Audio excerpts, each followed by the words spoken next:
Après The Dark Knight Rises et Interstellar, Christopher Nolan sort de 2 blockbusters gigantesques et ne semble pas vraiment vouloir ralentir la machine. En 2014, il se replonge dans ses anciens concepts, dans les anciennes histoires qu'il avait pu écrire quand il était plus jeune, et on a une d'elles qui retient son attention, un vieux scénario écrit il y a une vingtaine d'années, un film sur la manipulation du temps autour d'un conflit géopolitique de grande ampleur. Bref, un film complètement dans l'esprit de Nolan, et surtout un film qui va nécessiter des moyens financiers complètement fous. Après 4 ans d'écriture, de développement, de production, etc., Tenet est officialisé en 2018.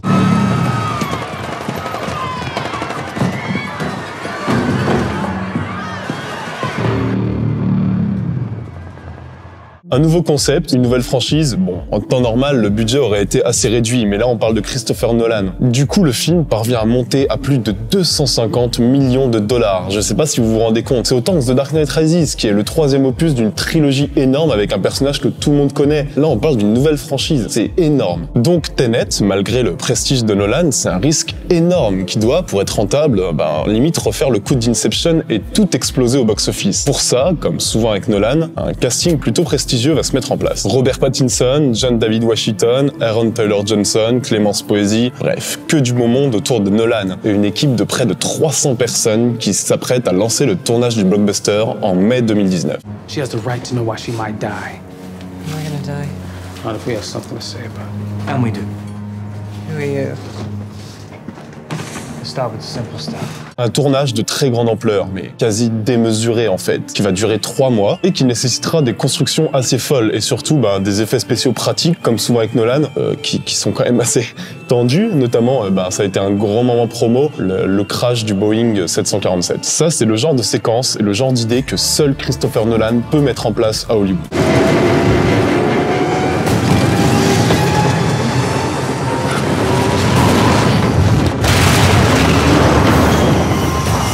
Évidemment, comme on l'a dit, ça sera repris pour la promo, et ce sera une promo assez agressive, parce que vraiment, Tenet doit exploser au box-office. Entre les extraits dévoilés avant les projections de Star Wars 9, des bandes-annonces énigmatiques distillées au compte-gouttes, une collaboration avec Travis Scott, tout est fait pour que Tenet rapporte lors de sa sortie, plein été 2020, en pleine pandémie mondiale. You're not gonna kill us. If I ever find you, I will. You won't look too hard. Yes, I will. Repoussé plusieurs fois, de début juillet à août, puis carrément jusqu'en septembre, Tenet sortira au pire moment, parce que le public étant principalement préoccupé par l'idée de ne pas mourir à cause d'un virus de merde, il est potentiellement pas très chaud pour un film de 2h30 qui parle de fin du monde et de conflits géopolitiques. On comprend pourquoi. Du coup, si on peut louer, et on louera toujours, l'audace et l'obstination de Nolan pour sortir son film en salle, à soutenir le cinéma en étant un des seuls blockbusters à oser sortir à cette période, le film va le payer cher, à peine 300 millions de dollars au box-office. Tenet n'est même pas rentable.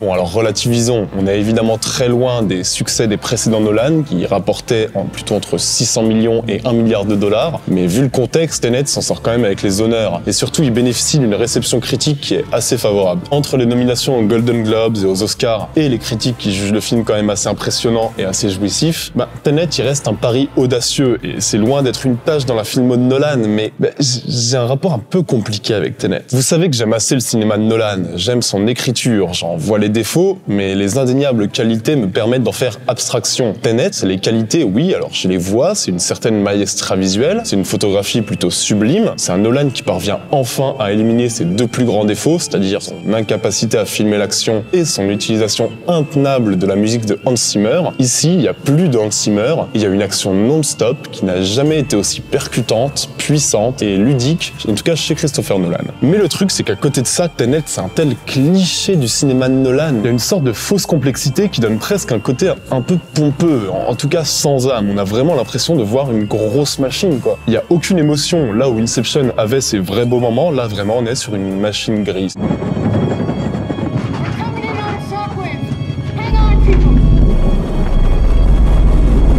C'est lourd, c'est froid, c'est très mécanique et la mise en scène de Nolan, qui pourtant n'a jamais été à ce point inspirée à mon sens, même ça parvient pas à le sauver parce qu'au niveau de l'écriture c'est vraiment balourd quoi. Et c'est dommage parce que le concept de boucle temporelle a donné lieu à d'excellents films dont on va parler aujourd'hui, c'est les mêmes, en mieux.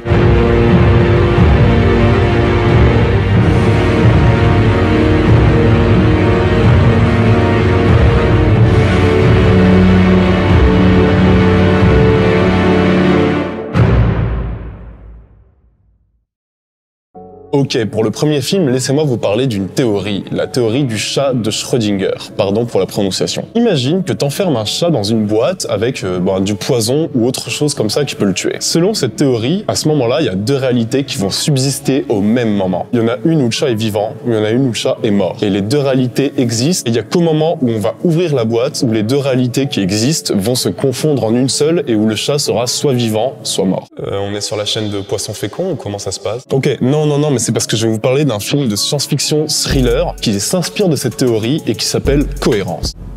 Kevin? I can barely hear you.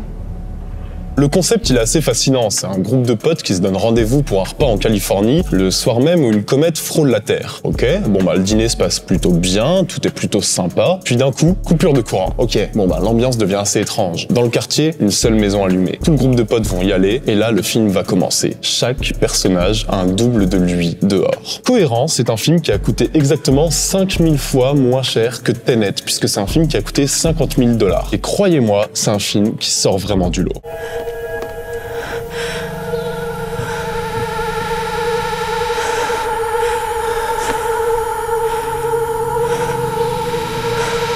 Évidemment, la force du film, c'est son concept. Et ça, le film le sait. Il va jouer sur la psychose créée par la situation et il va explorer toutes les pistes. Alors, s'il y a des doubles, qui on est, nous? Comment les faire disparaître, ces doubles? Est-ce que si on les tue, on meurt? Est-ce que les gens autour de nous sont pas des doubles, eux aussi? En fait, qui est qui? Avec un tel sujet, il y a le potentiel pour être tenu en haleine et en pleine angoisse pendant tout le long du film et, le film va réussir ce tour de force. Franchement, le stress créé par l'étrangeté de cette boucle temporelle et spatiale, elle fonctionne parfaitement, sans avoir besoin de grandiloquence en fait, juste en quelques plans. It's like in 1908, 1903.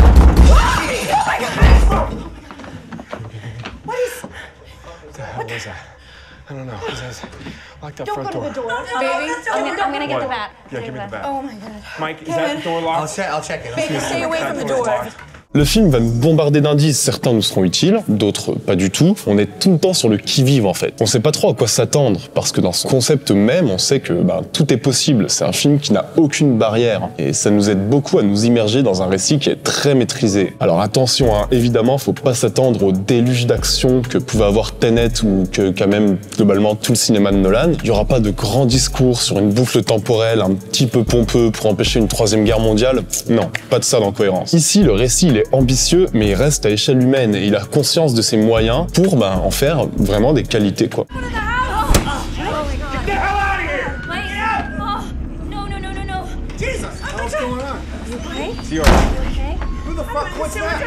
Beaucoup de caméras épaules, pas d'effets spéciaux du tout, juste un scénario en fait, un scénario qui s'efforce d'être cohérent, angoissant et bien ficelé. Alors Cohérence, c'est un film un petit peu exigeant, c'est vrai, j'avoue, c'est un film qui a une rigueur scientifique bien plus pointue que celle de Nolan et qui pourtant en fait largement moins des caisses que lui. Si vous avez aimé le concept de lois physiques qui sont complètement bouleversées comme dans Tenet, franchement, vous pouvez potentiellement foncer sur Cohérence. C'est un film qui ose traiter au premier degré d'un sujet très compliqué, qu'il fait avec une grande maîtrise, qui est pas non plus difficile à regarder, j'en fais des caisses. Et franchement, c'est un film, si les extraits que j'ai montrés vous plaisent, foncez dessus, c'est un petit ovni.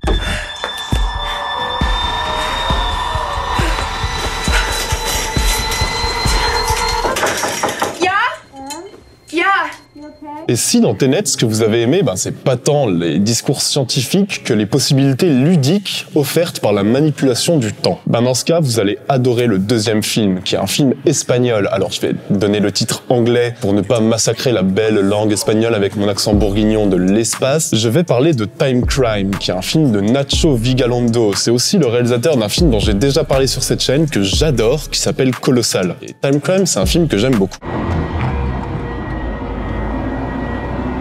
Donc, on va suivre Hector, qui découvre le corps d'une jeune femme assassinée par hasard, et pas de chance, le tueur est encore dans les parages. Donc Hector est pris en chasse, il se blesse dans sa fuite et il s'évanouit. Au réveil, il est toujours au même endroit, mais 1 heure avant. Il va donc essayer d'empêcher le meurtre, de connaître l'identité du tueur, etc.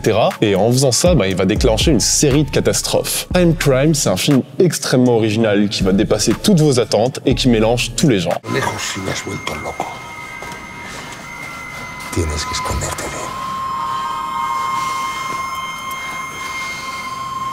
Tienes que engañarle.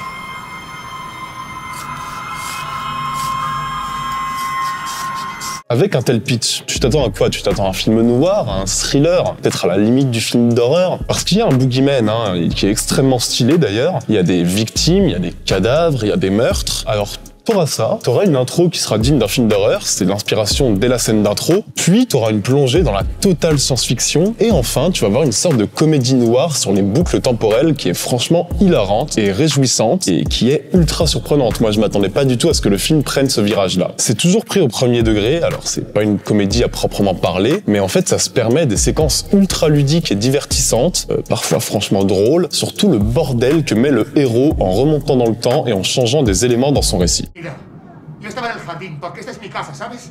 Y de repente te vi con mi... Bueno, te vi desde lejos y... Oye, por Dios, no llames por teléfono. ¡Eh! ¡Oye!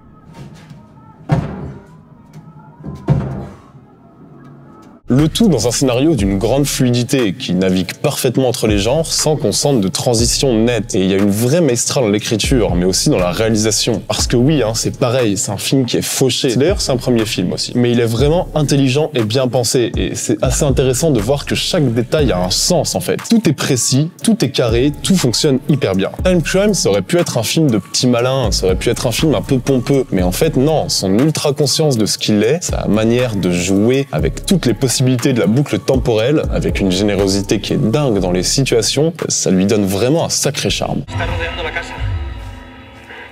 Ha visto el camino. Un momento. No puede ser. He perdido la señal de una de las cámaras. He perdido otra. Mierda. No veo nada. No sé dónde está.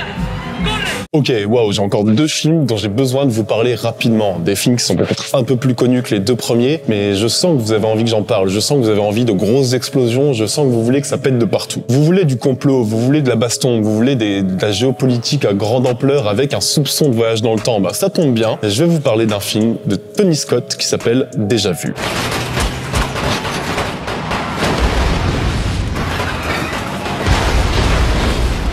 Ce film, il est assez connu. Alors, on va suivre Denzel Washington qui enquête sur un attentat ayant tué plus de 500 personnes et qui va rejoindre une cellule top secrète du FBI qui a accès à un appareil permettant d'ouvrir une fenêtre sur le temps et donc de retrouver des preuves nécessaires à l'arrestation d'importants criminels. Et on est sur un film qui, contrairement à Tenet, assume complètement et embrasse complètement son côté film divertissant, too much, avec des explosions de partout. Et c'est brut, c'est direct, ça va à l'essentiel en fait. C'est de l'action, de l'action, de l'action. C'est efficace. C'est extrêmement bien filmé par Tony Scott et ça se permet quand même quelques petites séquences d'émotion avec un grand Denzel Washington. Can you rotate the view, see what she's looking at? Yeah. I want you to come visit though. The city's phenomenal. You're gonna love it. Clear?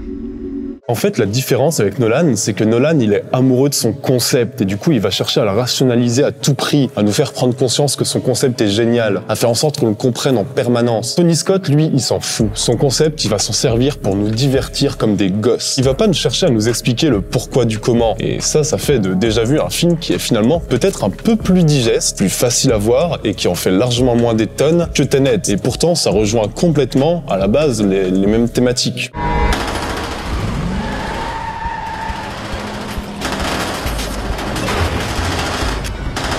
Bon, par curiosité, j'aurais aussi pu vous parler de Triangle, qui est une sorte de Tenet version film d'horreur qui se passe dans le triangle des Bermudes. C'est une boucle temporelle sur un navire fantôme avec des twists assez redoutables, avec un scénario hyper bien construit. Et là, on est vraiment sur quelque chose d'assez labyrinthique, on est sur quelque chose de très très facile à regarder, ça dure 1h30. Triangle, ça fera complètement la blague.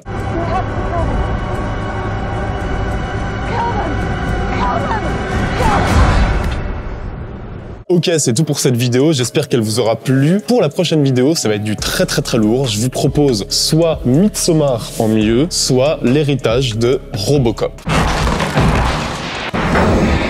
On se retrouve très bientôt, d'ici là, n'oubliez pas, c'est très important que vous êtes les meilleurs. Ciao à tous, bisous.